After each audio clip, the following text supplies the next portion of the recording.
नमस्कार दोस्तों, मैं रविशेखर कुमार अपने एजुकेशनल चैनल जीएस सब्सक्राइबर पर एक बार पुनः आपका स्वागत करता हूं। दोस्तों, आज हम लोग प्राचीन इतिहास का सेट नंबर 5 देखेंगे।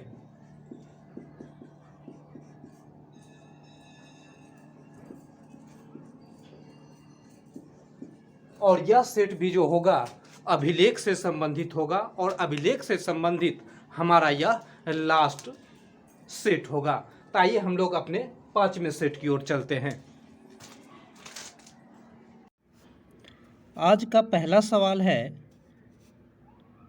कि पुलकेशियन द्वितीय ने हर्षवर्धन को पराजित किया। यानी सवाल पूछ रहा है कि पुलकेशियन द्वितीय ने हर्षवर्धन को किस नदी के किनारे पराजित किया। ऑप्शन क है गंगा नदी के किनारे, ऑप्शन ख है यमुना नदी के किनारे, ग है सरयू नदी के किनारे एवं घ है नर्मदा नदी के किनारे। दोस्तों, इसका आंसर होगा ऑप्शन घ, नर्मदा नदी के किनारे। यानी कि पुलकेशियन द्वितीय ने हर्षवर्धन को नर्मदा नदी के किनारे पराजित किया था। आइए हम लोग देखते हैं सवाल नंबर 2। पुलकेशियन द्वितीय किस वंश का शासक था। ऑप्शन क है मौर्य वंश, ख है चालुक्य वंश, ग है गुप्त वंश एवं घ है हर्यक वंश। इसका आंसर होगा ऑप्शन ख, चालुक्य वंश। यानी कि पुलकेशियन द्वितीय चालुक्य वंश के शासक थे। सवाल नंबर 3 है, पुलकेशियन द्वितीय का ऐहोल अभिलेख के रचनाकार कौन थे। ऑप्शन क है रविकीर्ति, ख है अशोक, ग है समुद्रगुप्त, घ है इनमें से कोई नहीं। दोस्तों, इसका आंसर होगा ऑप्शन क, रविकीर्ति। यानी पुलकेशियन द्वितीय का ऐहोल अभिलेख के रचनाकार रविकीर्ति थे। सवाल नंबर 4 है, कालिदास तथा भारवी जैसे लेखकों की चर्चा किस अभिलेख से मिलती है। ऑप्शन क है हाथी गुफा अभिलेख, ख है जूनागढ़ अभिलेख, ग है क एवं ख दोनों और ऑप्शन घ है इनमें से कोई नहीं।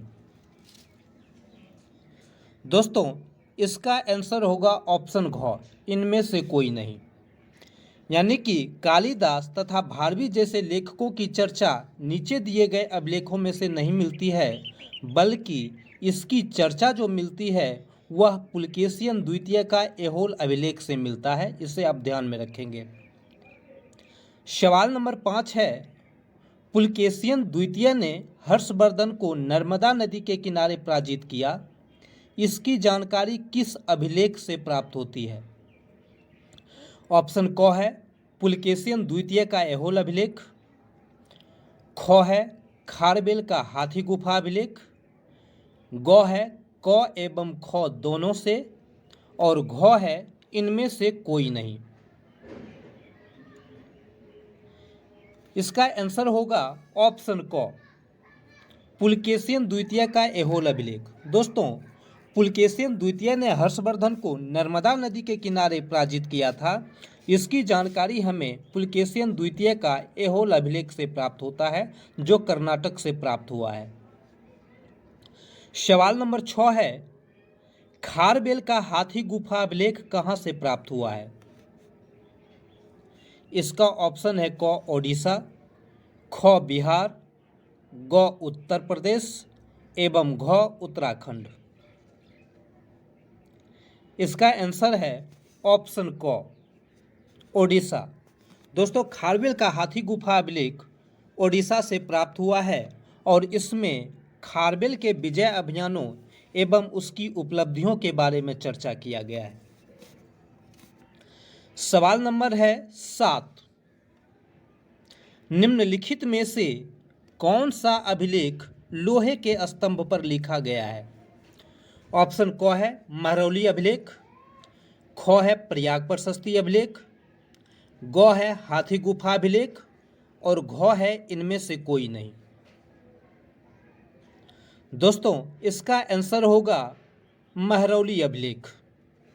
इसके बारे में आपको याद होगा कि हमने आपको बताया था कि महरौली अभिलेख जो है चंद्रगुप्त द्वितीय का अभिलेख है और यह दिल्ली से प्राप्त हुआ है।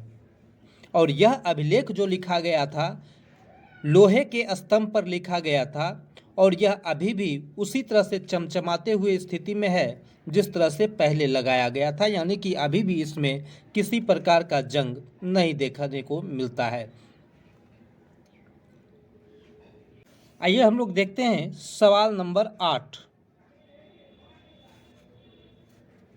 सवाल नंबर 8 है, मगध का एक शासक कलिंग में नहर खुदवाया था, इसकी जानकारी किस अभिलेख से मिलती है?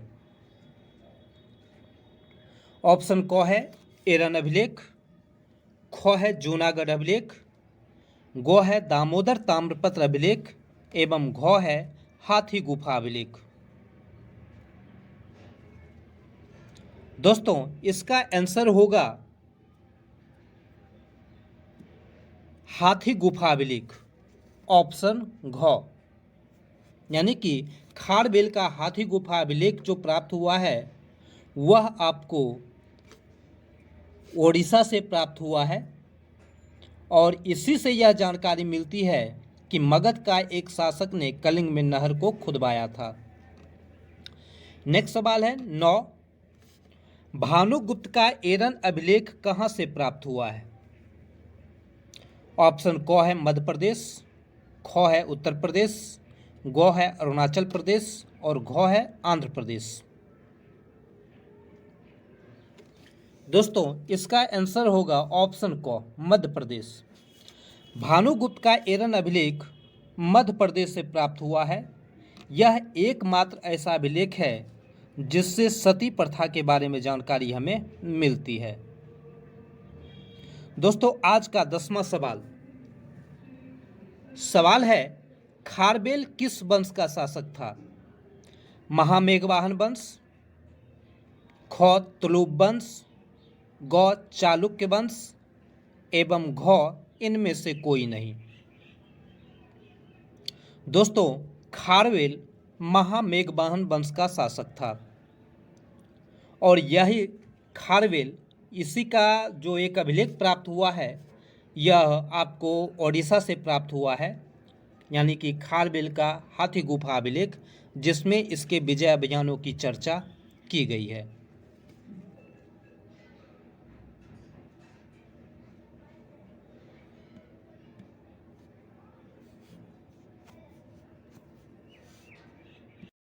तो आशा करते हैं कि यह सेट आपको निश्चित रूप से पसंद आया होगा और यहाँ से सवाल भी देखे जाते हैं।